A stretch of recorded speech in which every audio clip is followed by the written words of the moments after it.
Whatever it is you want to do, just go ahead and do it.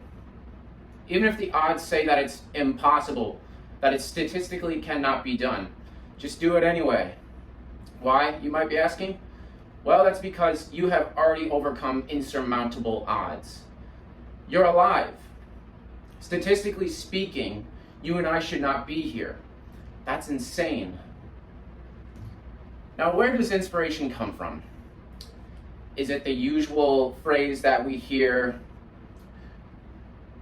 you have to look past the rain in order to see the rainbow? If you can believe it, you can achieve it. Live every day like it's your last. Now, we've heard all these before, and they get us fired up, but it only lasts for a little bit, and at the end of the day, these are just words. So I'd like to offer an alternative school of thought, and that is statistics. I believe this may change the way that you perceive inspiration because numbers don't lie. According to a study performed by Dr. Ali Benazar of Harvard University, it has been found that the chance of being born is actually 1 in 400 trillion. Let's go a level deeper. The odds of being born in a first world country, meaning above the poverty line, is only 12.6%. Let's go another level deeper.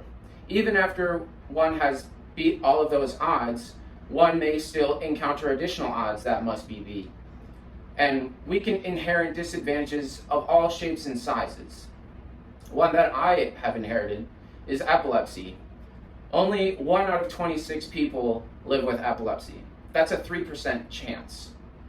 Since I was born, the odds were against me.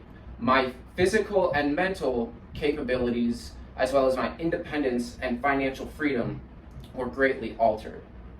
And as I transitioned into adulthood, this only became more severe. My epilepsy became very dangerous.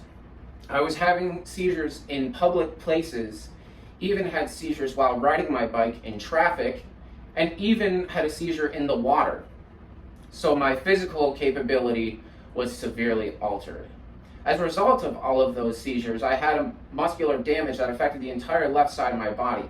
I'll give an example. For years, I couldn't even open up my apartment door with the keys in my left hand. Additionally, I couldn't type with both hands. I could only use my right hand.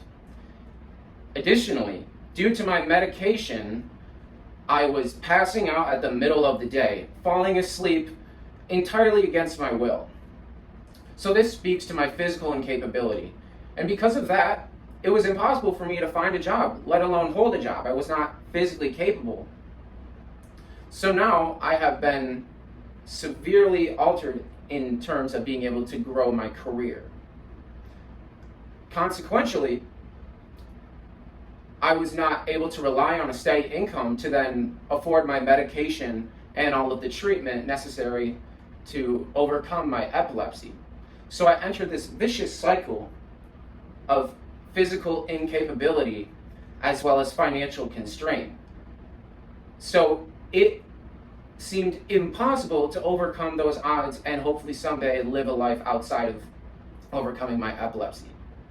And after living these statistics, I entered a very dark place. I genuinely did not think it would ever be possible to live a life outside of managing my health condition. And if I gave up then and there, which I severely wanted to, then my odds would have been a 0% chance of success. But I kept coming back to that statistic. 1 in 400 trillion. I've come too far. I can't just give up now. I know that the statistics say it is nearly impossible and that all the odds are against me and that I very likely may not ever get to live a functioning life outside of my epilepsy and chase all of my other goals.